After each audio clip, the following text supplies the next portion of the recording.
아멘. 할렐루야. 예배 오신 여러분에게 하나님의 놀라운 말씀이 은혜 얻는 얘기 함께하여 주시기를 축원합니다. 아멘. 오늘 우리에게 주시는 말씀은 구원을 알게 하리니, 구원을 알게 하리니. 오늘 말씀의 은혜와 사랑이 여러분에게 그리고 여러분의 가정에 흘러 넘치기를 우리 주 예수님의 이름으로 축원합니다. 아멘. 구원을 알게 하리니가 오늘 말씀의 제목입니다. 구원이 무엇입니까? 구원이 무엇입니까? 감사한 일입니다. 그렇죠? 구원은 우리 인간의 궁극적인 관심사입니다. 모든 사람이 구원을 바라고 있습니다. 하나님을 믿든 믿지 않든 다 구원을 바라고 있습니다. 구약 성경에서 말씀하시는 구원은 그 해석된 말이 예슈아입니다. 예슈아. 자연적인 재해나 적의 침입과 같은 실제적이고 역사적인 상황과 관련돼서 사용되는 말입니다. 그래서 이 이스라엘 사람들에게 구원은 우리가 생각하는 구원과는 조금 차이가 있습니다. 왜냐하면 그들은 매년 적들이 침입하여서 자신들이 나가서 적들과 맞서 싸우는 것이 일상이었기 때문입니다.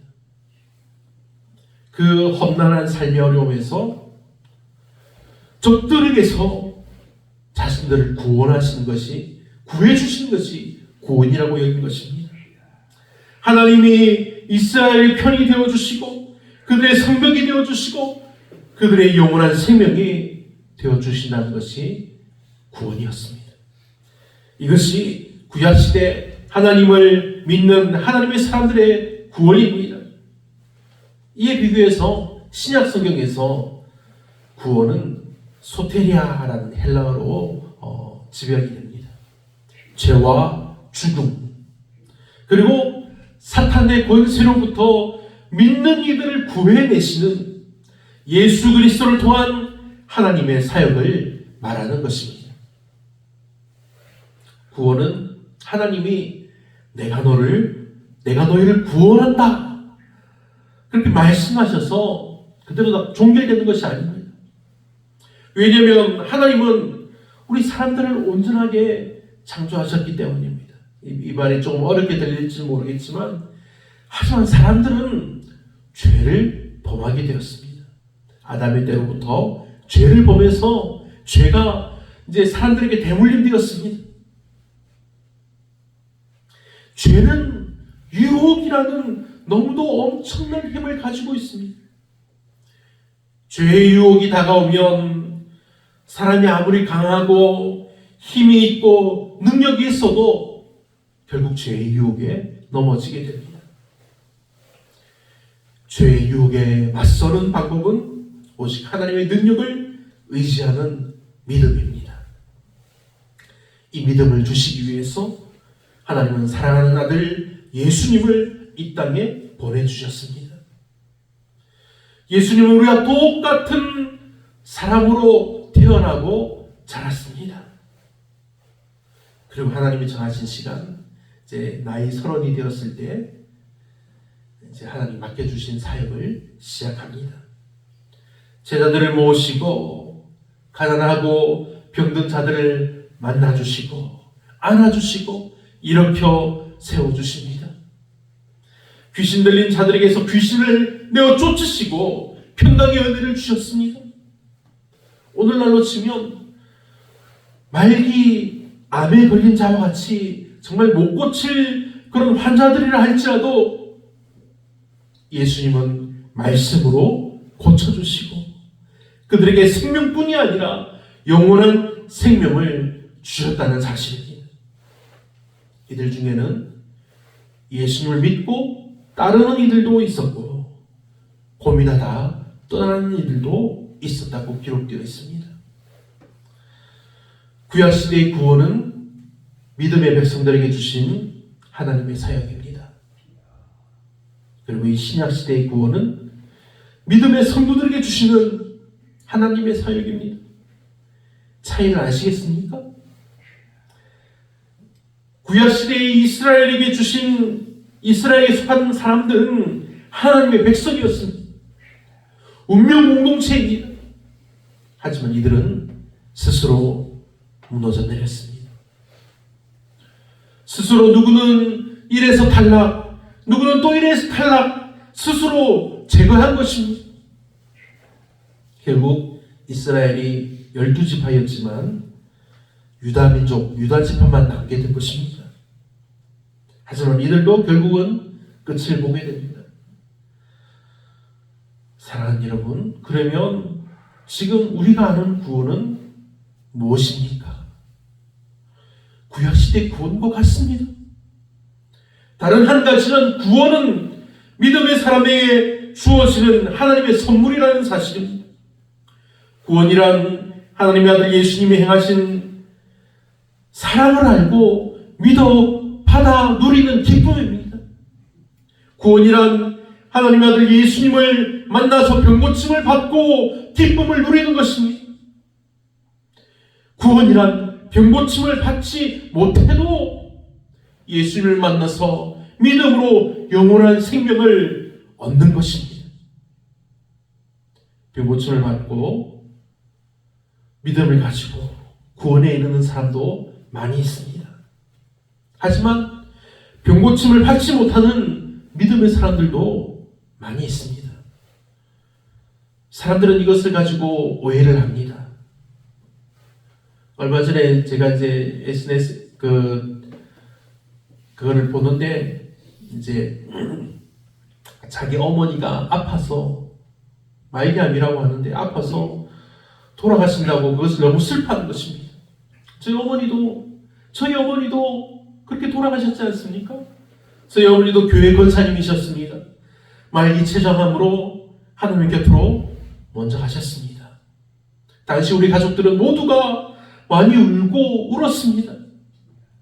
하지만 저희 자녀들은 아무도 원망하지 않았습니다. 하나님을 탓하지도 않았습니다.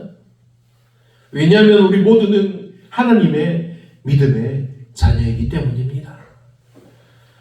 우리에게 구원이란 예수님을 알기 전 우리가 행했던 수많은 죄와 잘못들을 주님 앞에 내려놓아서 해결을 받아서 이제는 더 이상 우리가 죄인이 아니라 예수님을 믿는 순간 하나님의 믿음의 자녀가 되어서 영원한 생명을 얻어 누리는 것입니다. 이것이 우리가 생각하는, 우리가 믿는 구원입니다.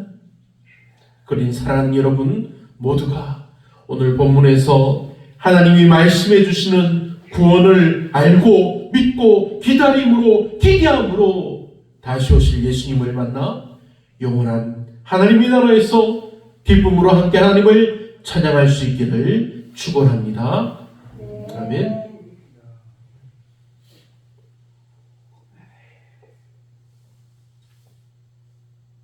어두운 밤이 되면 정말 아무것도 보이지 않습니다. 제가 이제 도시에서 살 때는 어두운 밤이 되어도 가로등이 많고 불빛이 많아서 전혀 어둡지 않습니다. 그런데 이 한평에서는 딱 시간이 지나면 해가 지면 정말 깜깜해집니다. 지금은 겨울이 되어서 이전에는 오후 5시였는데 이제는 저녁 5시라고 말합니다.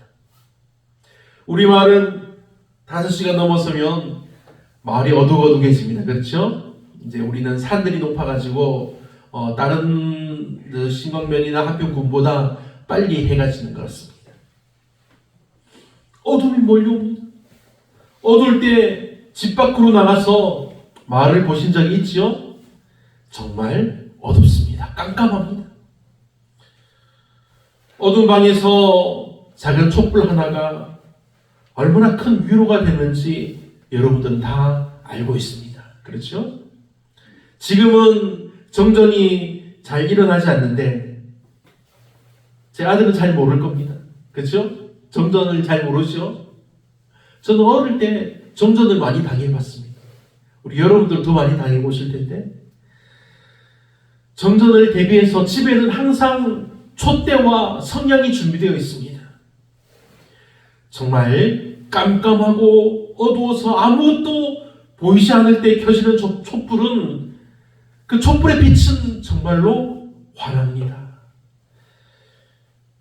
이것은 우리가 절망 속에 있으며 우리 마음이 내려앉고 갑갑할 때 밝고 환한 희망의 메시지가 우리에게, 희망의 말씀이 우리에게 도착하는 것과 같은 것입니다. 마을에 모든 빛이 사라졌을 때, 그렇게 1시간, 2시간, 여러 시간이 지나고 이제 마을에 갑자기 지직한 소리와 함께 방송이 들려옵니다.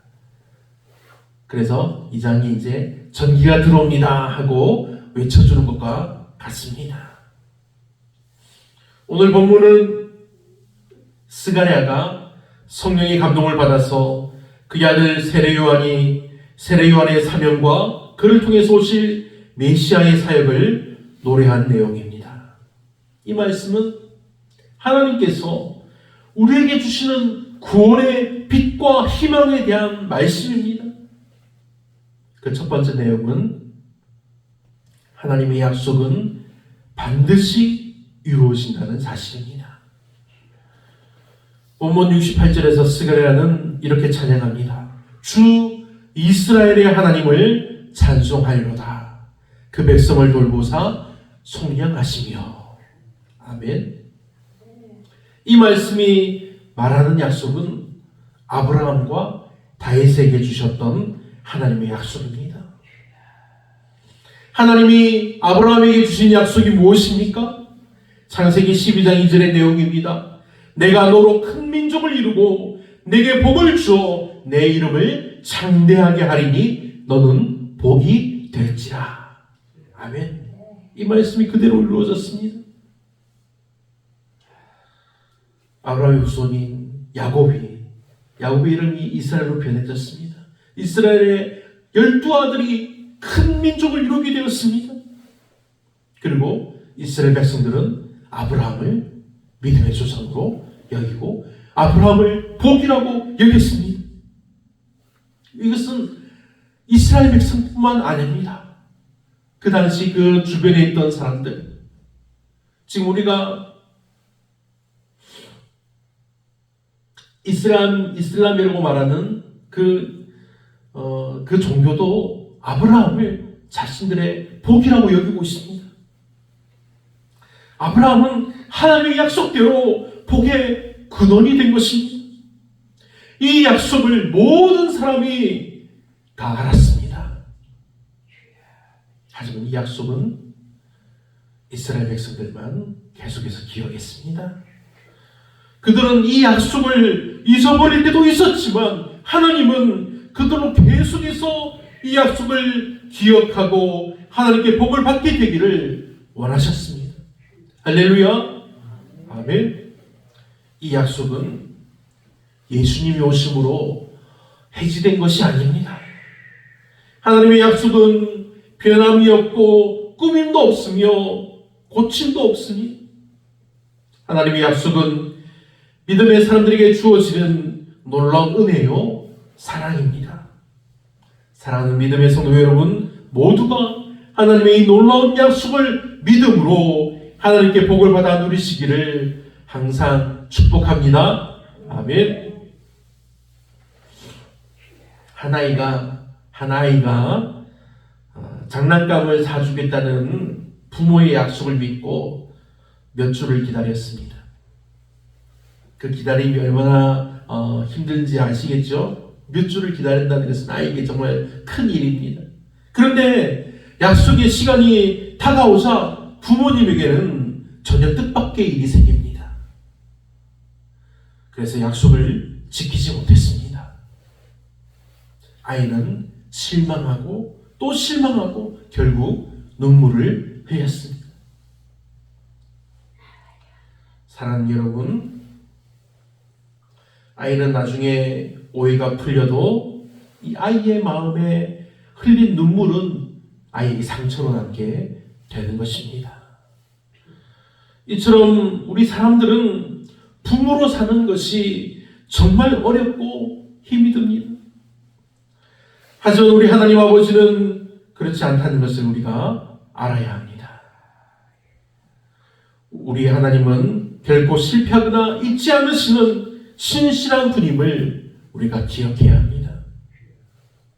하나님은 이스라엘 백성들을 돌보셨고 마침내 메시아를 보내셨습니다. 하나님은 구원의 말씀을 보내주신 것입니다. 이제 우리는 구원의 말씀을 듣고 예수님을 믿기만 하면 하나님께 구원을 받습니다.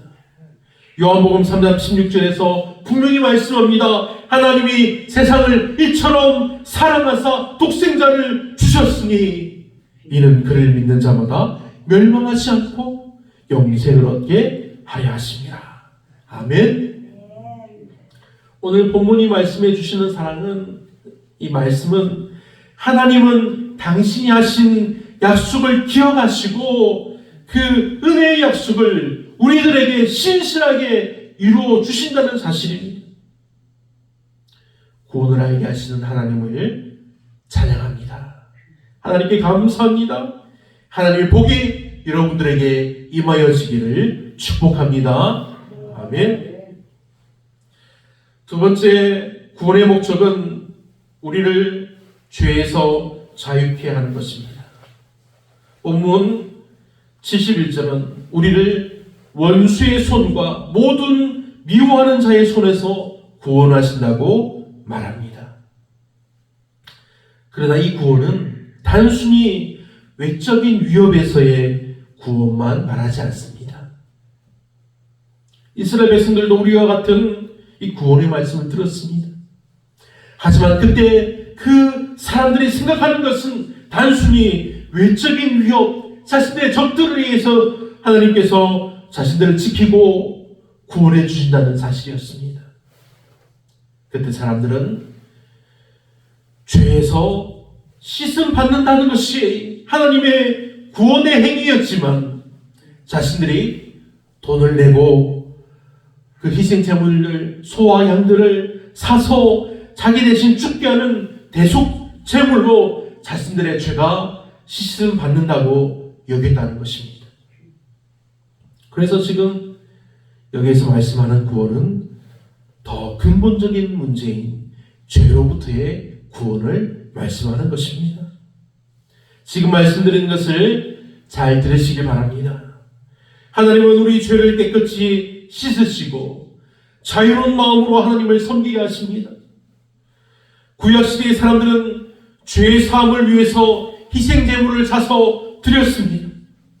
하지만 하나님은 확실한 희생제물을 우리 대신 내어주셨습니다. 하나님의 아들 예수 그리스도가 우리가 믿는 주님입니다. 사랑하는 여러분, 한 사람의 삶이 큰 빚으로 인해서 완전히 무너져 내렸습니다. 어느 날 뜻밖의 은혜로 그의 모든 빚이 탕감받았다는 소식을 들었습니다. 그 소식을 들은 사람이 어땠을까요? 자신은 완전히 무너졌다고, 이제는 내가 살 길이 없다고 그렇게 한탄하고 막 그렇게 한숨을 쉬며 괴로워했는데 그 모든 빚이 사라졌다는 것입니다. 이 사람은 새로운 삶을 살 수 있는 새로운 자유를 얻고 그의 마음은 기쁨과 감사로 가득 차올랐습니다. 우리가 짓고 또 지었던 죄로부터의 구원도 이와 마찬가지입니다. 구약시대의 희생제물은 완전하지 못했습니다. 제물을 드릴 때도 범죄하는 마음이 생깁니다. 그러면 또 드리고 또 드려야 했습니다. 하지만 하나님이 내어주신 희생제물은 완전합니다. 하나님의 아들이요 하나님이신 예수 그리스도 주님이 희생제물로 우리를 대신하여 죽으신 것입니다. 예수님은 죽으심으로 우리 모든 죄와 잘못될 빚을 갚아주신 것입니다. 예수님의 죽으심을 우리가 믿음으로 우린 모든 죄를 용서받은 것입니다. 이 놀라운 구원의 사실은 우리가 조금씩 믿으며 다가오지 않습니다. 이 놀라운 구원의 사실은 빛과 같이 번쩍이는 순간 우리가 그 구원에 휩싸이는 것입니다. 그래서 세 번째 드릴 말씀은 구원은 빛으로 다가온다는 사실입니다. 구원은 빛으로 다가옵니다. 번쩍이는 순간 우리는 이미 그 구원에 휩싸여 있다는 것입니다. 세례요한의 사명은 구원의 길을 예비하는 것이었습니다. 예수님은 본문의 말씀을 보면 우리의 발을 평강의 길로 인도하시는 빛으로 오셨습니다. 빛이 없을 때는 우리가 보지 못하지 않습니까? 빛이 없으면 우리가 우리 발도 보지 못합니다. 그런데 우리 발을 평강으로 인도하시는 빛으로 인해서 우리가 그것을 다 보고 알고 믿게 되는 것입니다. 본문 79절은 어두움과 죽음의 그늘에 앉은 자들에게 빛을 비추신다고 말씀합니다. 어두울 때 이야기를 하나 더 하겠습니다. 저희가 이 마을에 처음 와보았을 때 이야기입니다. 제가 여러 번 말씀을 드렸는데 부산에서 우리가 처음 한평을 와볼 때 정말 고속도로를 타고 정말 한참을 달려왔어요. 근데 고속도로를 벗어나서 국도로 들어섰는데도 10분, 20분 계속 캄캄한 길을 차를 타고 달렸지만 계속 10분이 남았습니다. 10분이 남았습니다. 계속 하면서 계속 좁은 길로 우리를 인도하는 것입니다. 이제 계속 더 가라는 그런 안내방송만 나옵니다. 이제 1, 2km만 남았다고 되어 있는데 정말 캄캄한 어둠 속에서 저 멀리 조그마한 빛이 보였습니다. 정말 조그마한 불빛이 깜빡거리듯이 보입니다. 우리가 차를 타고 언덕을 넘어가자 빛이 점점 커졌고 결국은 마을 회관 앞에 도착해서 교회를 보게 되었습니다. 이때는 정말 제 마음속에도 돌아가고 싶은 마음이 생길 정도였습니다. 그만큼 우리 이 겨울밤에 이 송사리의 밤은 깜깜해서 아무것도 보이지 않았다는 것입니다. 우리가 뉴스를 보면 한 번씩 지하 동굴이나 아니면 지하 탄광에서 사고가 일어나는 것을 종종 들었습니다. 지금 드리는 이야기는 지하 동굴에서 길을 잃었던 탐험가들의 이야기입니다. 발견되지 않은 동굴이 발견되어서 동굴을 탐험하던 탐험가들이 동굴에 들어가게 되었습니다. 하지만 시간이 지났는데도 불구하고 나오지 않아서 결국 정부가 구조대를 출발시켰습니다. 저희가 우리 이 한평 이 송산에 올 때 밤중에 길이 보이지 않는다고 그냥 포기하고 돌아갈까? 그런 마음이 들었다고 했지 않습니까? 동굴 속은 어떨까요? 동굴 속은 정말 깜깜합니다. 빛이 없습니다. 우리 마을은 새벽이 되면 빛이 들어오고 밝아집니다. 하지만 동굴 속은 밤낮이 없습니다. 항상 깜깜합니다.